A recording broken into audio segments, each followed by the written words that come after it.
What's going on, fellas? Welcome back to my fantasy sports YouTube channel here.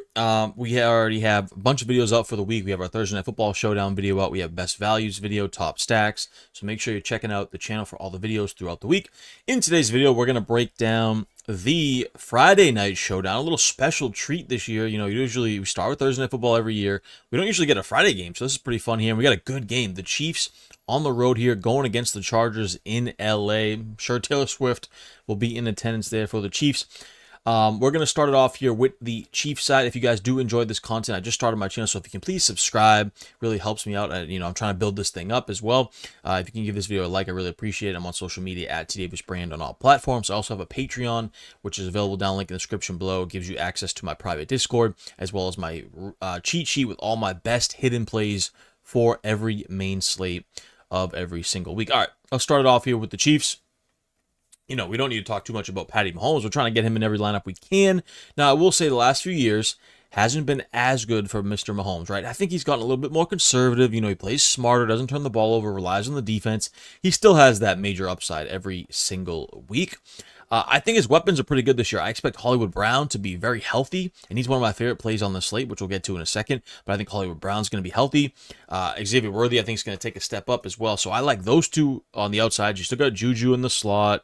Kind of like a tight end at this point in his career, in my opinion. And then you got the rotation of Isaiah Pacheco, Kareem Hunt, who I think will kind of rotate in and out as a committee backfield. And then Travis Kelce's still there, obviously getting older, but still his reliable, underneath blanket there at tight end. We'll talk about some of these other cheaper guys I think we could take some chances on. But yeah, Mahomes is always in play. You try to get him in cash games. He's a staple as much as you can. If you're going to play him at captain, of course, you do want to probably try to get at least two pass catchers. So maybe you go with like a Hollywood Brown. You could rock a Juju. I'd even probably throw in we could probably fit either, Travis Kelce in there as well. Then you run it back with some Chargers. I think that's very viable. We can fit that. So you definitely want at least two pass catchers with Mahomes, in my opinion, if you're going to play him at captain. Then you got Xavier Worthy, Travis Kelce. To me, Worthy has the bigger upside at this point in both of their careers here. I think he's going to, like I said, take a step more this year. Like, he's really, really good. He was good last year as a rookie, 925 yards, almost got to the 1,000 yards. One of the fastest players in the NFL. Can he be the new Tyreek Hill? I think he has that potential still for the Chiefs here. And I love Xavier Worthy. This dude has slate-breaking upside. I'm going to roster him at captain a bunch on this slate. Travis Kelce, another safe target here. I prefer him in cash games or smaller field stuff more than the large field. I just don't think he has that like game-breaking upside right now, especially in week one. You know, he might start this year slow, give Noah Gray some, reps. You see, it was a slow start the first 3 weeks last year. 6 fantasy points, 1.6 fantasy points, 7 fantasy points. So, they kind of are going to use him cautiously and kind of rest him to get to that playoff run. So I don't love him in tournaments as much. I don't think the upside is there, but I think he's fine in small field and as well as cash games. This is a quick timeout to let you guys know that I've been a pro DFS player for over 5 years and have over $100,000 in career winnings. And now I'm giving away all my secrets, which you can check out at patreon.com/tdavisbrand. The link is also in the description below. It's going to give you a cheat sheet for every major slate of the NFL season. So Thursday Night Football, Sunday main slate, Sunday Night Football, Monday Night Football, all the major slates, whether it be Showdown or the regular classic slates, you'll have access to my cheat sheet, as well as access to my private Discord where you can ask me anything fantasy football related. And I also have a NFL DFS ebook, How to Win at Daily Fantasy Football. It goes over every strategy you would want to win some cold hard cash this upcoming NFL season. We talk about things like bankroll management, contest selection, how to win GPPs, cash games, etc. So you can check that out at my Patreon shop as well.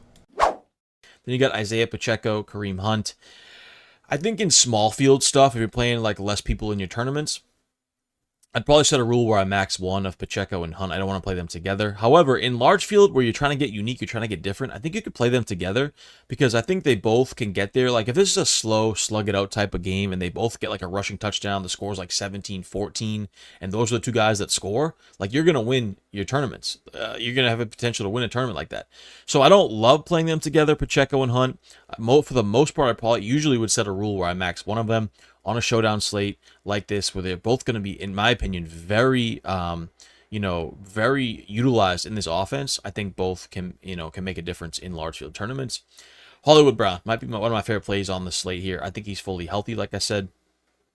He was out most of last year, came back for the playoffs, so we don't really know what he has in this offense. We haven't really seen it, and this guy has game-breaking speed, and if anyone can get it out of him, it's Andy Reid and Patrick Mahomes. Like, they will be able to find a way to get the most out of Hollywood Brown. He's had a full training camp, a full preseason. I am on board here with the Hollywood Brown train.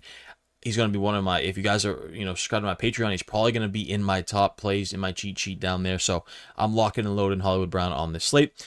Harrison Butker, of course, one of the better kickers in the NFL. I know he's been injured last couple of years, a little bit banged up, but another productive season last year, 25 for 29 on field goals. This guy always gets it done. And on showdown slates, especially in offenses that can score, which I expect this game to be a little bit more low scoring than the Eagles-Cowboys game, but the Chiefs' offense is always capable of breaking out. So I think Butker, is always a great source of value there. Chiefs defense, I'm on board with. I'm actually going to play both of these defenses this week. Like I said, I think it's going to be a little bit more low scoring. Both the offenses have the capabilities to break out, but if the Chiefs were at home, I'd love them here in this matchup against the Chargers. On the road against the Chargers, though, I still think they're in play. I'm going to keep them in my player pool. We talked about Kareem Hunt and Pacheco. Same thing. I feel the same way. Max 1 here. Kareem Hunt is a great value on the slate because I think he's going to play a good bit. I think they're going to use a true committee here with both these guys, and Kareem Hunt still can catch the ball in the backfield, too. That's the thing. He probably play more third downs than Pacheco will. So I love Kareem Hunt as a standalone value at 3,600. Same with Juju. I just don't think the upside is there. Like, I think he's like Travis Kelce, but way worse, right? He's kind of like almost like an inline tight end at this point in his career. He's going to run these underneath stuff over the middle for 2-yard routes, drag routes, quick hitches, things of that nature. I don't expect a lot of things deep down the field. They could utilize him in the red zone. I mean, if he gets a touchdown, he's going to pay off his salary. So I think he's a good value play. I don't think the upside is massive, but I think he's a safe, good value play, especially if you're playing something like cash games or smaller field stuff. Rookie receiver Jalen Royals is out here, so I look for him to be a difference later on in the season. Noah Gray, another source of value here on this slate. The Chiefs side looking like we do have a lot of good value plays, with Hunt and Juju, Butker, the defense. Now Noah Gray, there's one other guy I want to mention as well in a second. But Noah Gray here, like I said about Travis Kelce, I think they're going to start him slow. They want to build him up, get him ready for the playoff run. What does that mean? Noah Gray is going to play a lot more snaps. Now, he's not the pass catcher that Travis Kelce is. We know that for sure, but he's not bad at all. He's a decently athletic tight end. Andy Reid trusts him, which is most important. I think Patrick Mahomes trusts him. At only 1.6K, 1,600 here on DraftKings, that is a slam dunk value for us. I love it. And like I said, the Chiefs have a bunch of values here. And then one other guy that I did want to mention as I take a look at this list is Tyquan Thornton. There is a reason this guy made the team. Now, this is a very risky option here, but at only 1.2K, I think he's going to come out and play some snaps in week 1. I really, really do. Because you got Juju, who's a little bit older. He's going to play the slot. You got Hollywood Brown. You got Worthy. But they're going to rotate these receivers. That's what Andy Reid likes to do, and he's done it at a high level these last few years, really rotating these receivers. Tyquan Thornton has game-breaking upside. He is a fast receiver. He obviously hasn't been productive in his early career yet, right? The Patriots drafted him. He didn't look too good. He's bounced around a little bit now. But he did make this Chiefs roster, and I think they're going to get out there and utilize him and try to get some big plays for him. So Tyquan Thornton is a guy that I'm going to be rolling out there in large field-only tournaments. I don't think he's very viable in cash or small entry, or small field, but in these large field tournaments, $1 million makers, stuff like that, you can take some chances on Tyquan Thornton. If he just catches one big play, post route, streak route, touchdown at 1.2K, you are in business for some serious cash. So I'm throwing him out there. I think he's got to have a chance to make a difference on this slate. Let's go to the Chargers side here as well. Of course, now, the thing with Ladd McConkey that I love Ladd McConkey. I think he's a stud, but I'm a little bit concerned now with Keenan Allen coming back. Who's going to be that go-to guy? Who's going to be that safety blanket for Justin Herbert? Obviously, last year was Ladd McConkey. This guy was an absolute stud. I still expect him to be a stud this year, but bringing Keenan Allen, who was a safety blanket for Herbert 2 years ago, makes me a little bit concerned. I know he's lost a few steps. He wasn't as productive last year in Chicago, but he goes back home to where he's comfortable with the quarterback he's played with. Keenan Allen seems like great value to me. I think I'm avoiding McConkey for the most part, like at captain. He's obviously going to fit my flex, especially if I'm playing Herbert at captain. But the Keenan Allen stuff makes me a little bit nervous on McConkey. So just be wary of that Keenan Allen's going to take away some targets from McConkey here. But, it could be the full-blown McConkey show and Keenan Allen they barely use. Who knows? We don't know how it's going to play out week 1. I just had that little bit of cautionary belief in me that Keenan Allen's still going to be productive here. Justin Herbert, of course, is a great play. I definitely prefer Mahomes a little bit. Jim Harbaugh, he loves to want to run the ball here. They play defense. They run the ball. Herbert's going to be efficient, and he's probably going to be, low volume here. but he can still get the job done, and he's a great cash game play, of course, as well. Then you got Omari Hampton, Najee Harris. I expect a full-blown committee here with Jim Harbaugh. This is what he's done at Michigan. This is what he's done last year in the Chargers. He's done this in his years as the Niners coach. Loves to use that running back committee, pound the rock, play defense. I'm setting a rule here where I'm maxing one of Hampton and Harris. I don't want to play them together. I think they both cap each other's upside, especially at these price tags. 8K, 7K. Too much salary to play both these guys together, in my opinion. It's different with the Chiefs because, Kareem Hunt was only like 3,200. Pacheco's like 6 or 7K. So you can kind of maybe play them together. Here, I'm not doing that with Hampton and Harris. It's just too much salary, too much price tag for me to do that. We talked about Keenan Allen. I think he's a good value on this slate.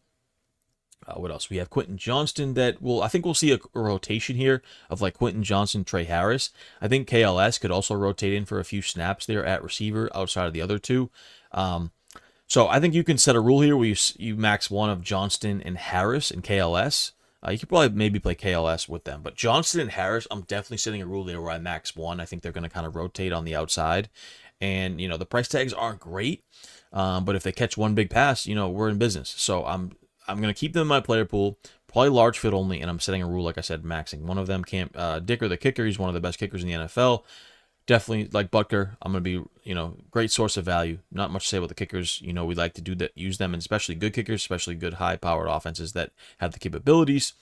Chargers defense, I like. I think, like I said about Mahomes and the Chiefs, they've been a little bit more conservative with their approach. They've been relying on their defense. I will keep the Chargers in my player pool as well, especially in large field tournaments. Let's see what else we have here. Then I think you're going to get a full-blown tight end committee, too. Tyler Conklin, Will Dissly, Oronde Gadsden. I think Gadsden's the guy you want later on in the season. This guy is an absolute freak athlete. Can make some plays, but I don't think he'll be kind of, up to speed yet. I think he's a guy I want to look at later on in the season. I think for week one, Will Dissly would be the guy that I look at. He's been in the offense. He was there last year. This guy is an underrated pass catcher, good blocker. They'll probably mix and match Tyler Conklin. I would definitely set a rule where I max one of Conklin, Dissly, and Gadsden if you do want to play Gadsden. Set a rule where you max one of these tight ends, though. You don't want to play them together, in my opinion. There's just not enough volume to go around for all these guys. So like I said, I think Will Dissly is the guy that I lean, especially nice value there, $2,400.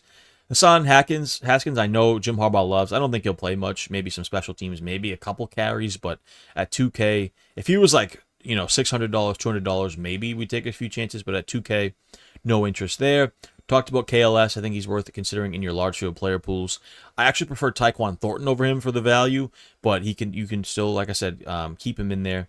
You might see a few snaps from guys like Darius Davis. You might see a few snaps from maybe one of these other running backs, but it's very unlikely. I think Hassan Haskins would do that as well. So I'm not going for much there. I think I definitely lean that Chiefs side for value. So should be a good game. I think it's going to be a little bit low scoring, but like I said, both these offenses had the upside to go off. So hope you guys enjoyed this video. Please like, subscribe, comment down below. Plenty more videos here to come on the channel. Hey, thanks for watching. I hope you enjoyed this video. Please go ahead and give this video a like. I appreciate it so much, as well as subscribe to the channel here on YouTube so you can check out all the videos that I have to offer.